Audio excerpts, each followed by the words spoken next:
Hello everyone, welcome to my YouTube channel honours student. आज हम करने वाले हैं सैम्पलिंग एंड सैम्पलिंग डिस्ट्रीब्यूशन। तो सैम्पलिंग डिस्ट्रीब्यूशन करने से पहले मैं आपको नॉर्मल कर्व के बारे में बता रहा हूँ।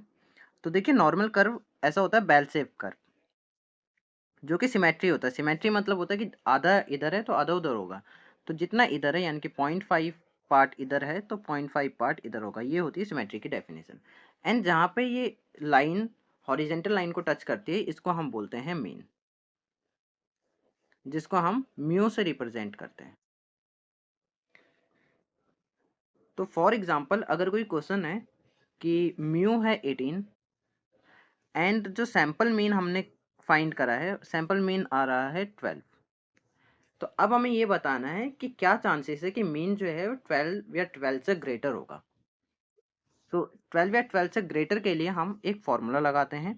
तो देखिए, 12 या 12 से ग्रेटर के लिए हमें क्या करना पड़ेगा? ग्रेटर के लिए हमें जाना पड़ेगा राइट हैंड साइड की तरफ, क्योंकि हमें पता है कि राइट हैंड साइड पॉजिटिव की होती है, लेफ्ट हैंड साइड नेगेटिव की होती है। तो यहाँ पे देखिए, ग्रेटर के लिए हम आगे को जाएंगे तो हमें इतना तो पता है कि ये वाला जो एरिया है ये है 0.5, एंड जो इतना एरिया है वो हमें करना है फाइंड। अगर हम इतना एरिया फाइंड कर देंगे तो उसको 0.5 से प्लस कर देंगे तो हमारे पास पता चल जाएगा कि 12 से ग्रेटर आने के कितने चांसेस हैं।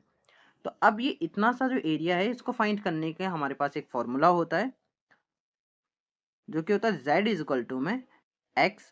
x होता है ये वाला मीन, जो कि हम सैंपल मीन से निकालते हैं। x का मतलब होता है सैंपल मीन, माइनस म्यू होता है पॉपुलेशन मीन, एंड अपॉन में स्टैंडर्ड एरर। स्टैंडर्ड एरर होता है स्टैंडर्ड डेविएशन अपॉन में रूट एन को हम स्टैंडर्ड एरर कहते हैं। और देखिए, जब भी हम सैम्पलिंग करेंगे ना तो एरर होने के चांसेस होते ही होते हैं, क्योंकि एरर नेग्लिजिबल होता है, हम इनको अवॉइड नहीं कर सकते, इसलिए हम यहाँ पे स्टैंडर्ड एरर से डिवाइड कर देते हैं। एंड एक और चीज़, अगर हमें सैंपल साइज नहीं दिया है, ठीक है, तो हम तब क्या करते हैं? हम सिर्फ वहाँ पे स्टैंडर्ड डेविएशन लगाते हैं, क्योंकि सैंपल साइज नहीं दिया होता तो हम एज्यूम करते हैं कि वहाँ पे हमने एक ही चीज़ उठाई होगी। तो अगर यहाँ पे रूट एन को हम रूट वन लिखेंगे तो वन का रूट वन ही होता है, इस वजह से हम रूट एन नहीं लेते हैं। तो कभी भी देखना, अगर सैंपल साइज नहीं दिया होगा तो हम सिर्फ रूट स्टैंडर्ड डेविएशन से डिवाइड करेंगे। एंड सैंपल साइज अगर गिवन होगा कि लेट सपोज हम ले रहे हैं 10 सैंपल, 100 सैंपल, 150 सैंपल, तो इस तरह से जब भी सैंपल साइज स्पेसिफिकली गिवन होगा तो वहां पे हम लगाएंगे स्टैंडर्ड एरर, जिसमें एन का मतलब होता है सैंपल साइज। तो चलिए एक क्वेश्चन कर लेते हैं, आपको कॉन्सेप्ट ज़्यादा क्लियर हो जाएंगे। तो यहाँ पे क्वेश्चन है, the life of a certain brand of a batteries are known the normally distributed. तो हम यहाँ पे बेल शेप कर्व बनाएंगे, एंड जब भी सैंपलिंग के क्वेश्चन करो तो बेल शेप कर्व जरूर बना लेना। तो हमने यहाँ पे एक बेल शेप कर्व बना ली, सिमेट्री है, एंड यहाँ पे मीन देखते हैं क्वेश्चन में क्या दिया है। तो यहाँ पे दे रखा मीन दिया है 415। तो जो इन्फॉर्मेशन हमें मिल गई है हम वो लिख देंगे। 415 हमें मीन दे रखा है, स्टैंडर्ड डेविएशन दे रखा है 20। ओके ठीक है, हम यहाँ पे साइड में लिख देते हैं, स्टैंडर्ड डेविएशन है 20। मीन हमें दिया है, मीन मतलब म्यू, म्यू हमें दिया है 415।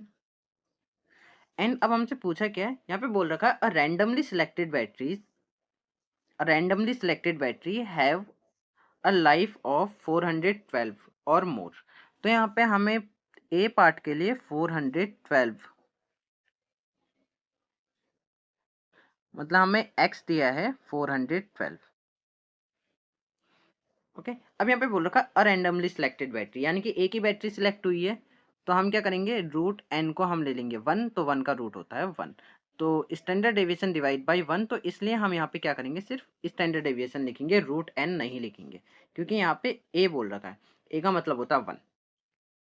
तो 1 की डिवाइड हम सो नहीं करते। तो अब इसका फॉर्मूला लिख लेते हैं। तो ए पार्ट को अगर हम सॉल्व करेंगे तो फॉर्मूला होता है z इज इक्वल टू में x माइनस में म्यू अपॉन में स्टैंडर्ड डेविएशन अपॉन में रूट एन। तो रूट एन तो 1 हो गया, तो इसलिए हम इसको इतना ही रखेंगे।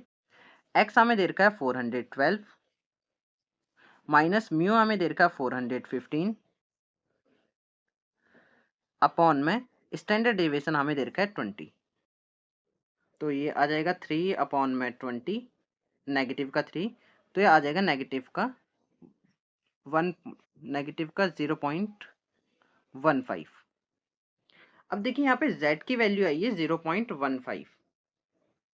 तो इस वैल्यू को हम टेबल में चेक करेंगे। तो अभी मैं आपको बता दूंगा कि टेबल में कैसे वैल्यू देखते हैं।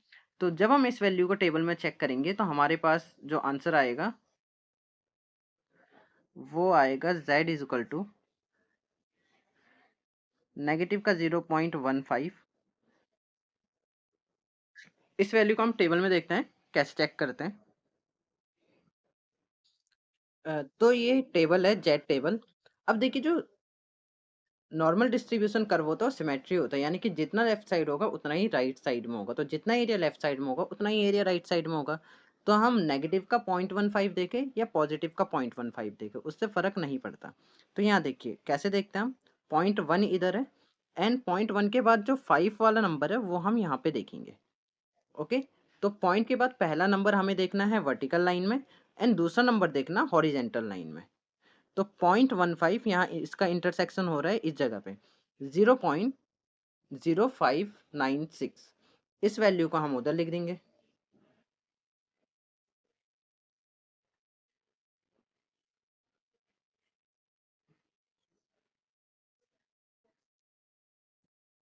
तो हमने देखा कि z माइनस 0.15 की जो वैल्यू है वो है 0.0596। अब हम इसमें 0.5 ऐड करेंगे। तो जैसे हमने अभी बताया था ना कि ये वैल्यू जो है इतने पोर्शन की आई है और ये जो पोर्शन है ये हमें पता है पहले से ये 0.5 है। तो हम इसमें 0.5 को ऐड कर देंगे।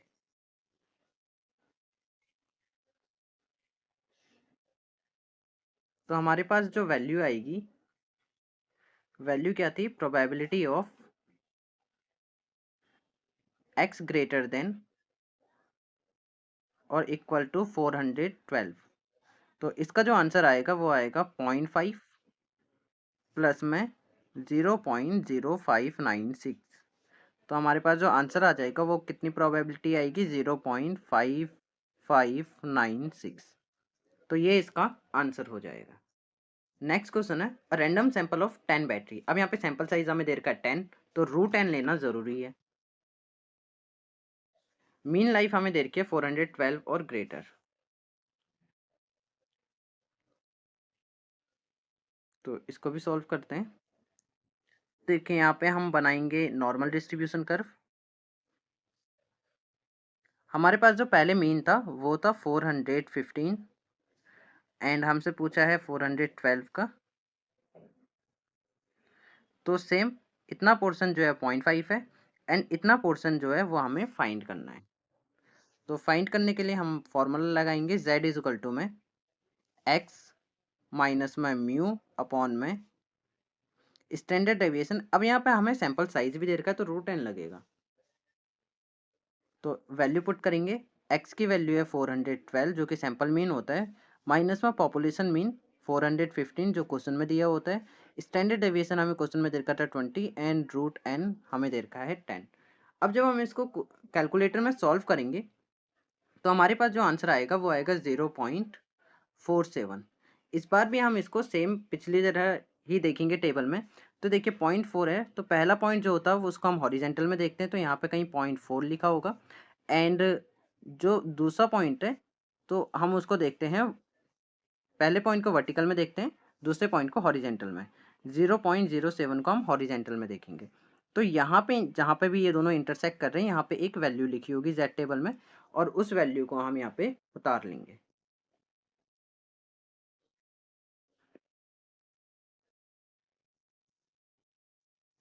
तो यहाँ पे z की जो वैल्यू आएगी वो आएगी 0.1808। अब इसमें हमें मोर के लिए पूछ रहा था, तो probability of x more than equal to 412। तो यहाँ पे हम क्या करेंगे, 0.5 को ऐड कर देंगे, 0.5 प्लस में 0.1808। तो जो इसका आंसर आ जाएगा वो आएगा 0.6808। सिमिलरली थर्ड क्वेश्चन है, यहाँ पे सैंपल साइज हमें 100 बैटरीज का दे रखा है। तो सेम ये डायरेक्ट कर रहा हूँ मैं। तो z आ जाएगा x माइनस में म्यू अपॉन में स्टैंडर्ड डेविएशन अपॉन में √n। तो x कितना है हमारे पास, एक्स है 412, म्यू है 415 अपॉन में 20 एंड ये आ जाएगा 100। तो जब हम इसको कैलकुलेटर में सॉल्व करेंगे तो हमारे पास आएगा नेगेटिव का 1.50। इसकी वैल्यू हम देखेंगे जेड टेबल में, तो जेड टेबल में इसकी वैल्यू आ जाएगी 0.4332। अब इसमें हम क्या करेंगे, मोर के लिए पूछ रहे हैं तो probability of X more than equal to 412, तो यहाँ पे हम 0.5 को ऐड कर देंगे, 0.5 प्लस में 0.4332, तो हमारे पास आंसर आ जाएगा 0.9332। आई होप आपको ये क्वेश्चन समझ आ गया होगा। एक लास्ट क्वेश्चन और करते हैं।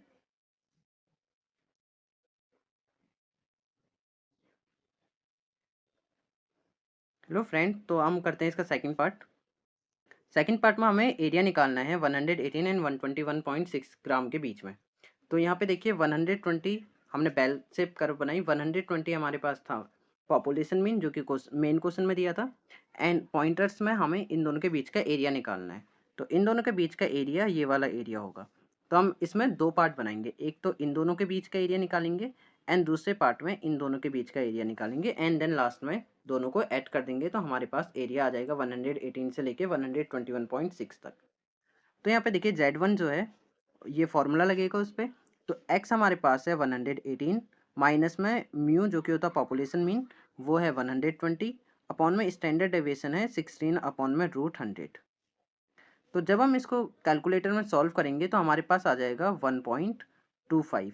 अब 1.25 की वैल्यू हम जेड टेबल में देखेंगे, तो कैसे देखते हैं 1.2 यानी कि पॉइंट से एक नंबर पीछे हम देखेंगे वर्टिकल टेबल में, तो 1.2 यहाँ पे कहीं होगा एंड 0.05 को हम देखेंगे हॉरिजेंटल में। तो यहाँ पे जो भी वैल्यू क्लैश होगी वो वैल्यू z की वैल्यू होगी।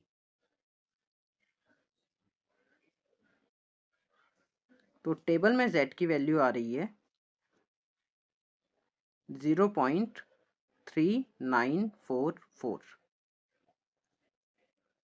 सेम हम Z2 के लिए निकालेंगे, Z2 के लिए हम किन के बीच में निकालेंगे, इन दोनों के बीच में। तो x माइनस में म्यू अपॉन में स्टैंडर्ड डेविएशन अपॉन में √n फॉर्मूला। x हमारे पास है 121.6 माइनस में 120 अपॉन में 16 अपॉन में √100। तो जब हम इसको कैलकुलेटर में सॉल्व करेंगे ये हमारे पास आएगा 1 की वैल्यू z के टेबल में देखेंगे तो वो आएगी 0.3413। अब हमें इन दोनों के बीच का एरिया निकालना है, तो हम क्या करेंगे, प्लस कर देंगे जो भी दोनों z की वैल्यूज निकली है, तो इस वैल्यू को हम इस वाली वैल्यू से प्लस कर देंगे, तो हमारे पास z की वैल्यू आ जाएगी। हम इसको कैसे प्रेजेंट करेंगे, हम निकालेंगे p 118 is less than x and x is less than 121.6। तो ये कितना आ जाएगा, इन दोनों को जब हम प्लस करेंगे तो ये आ जाएगा 0.7357। तो फ्रेंड आज की वीडियो में बस इतना ही। आई होप आपको मेरी वीडियो पसंद आई होगी। वीडियो पसंद आई तो वीडियो को लाइक और चैनल को सब्सक्राइब जरूर कीजिए। मिलते हैं नेक्स्ट वीडियो में।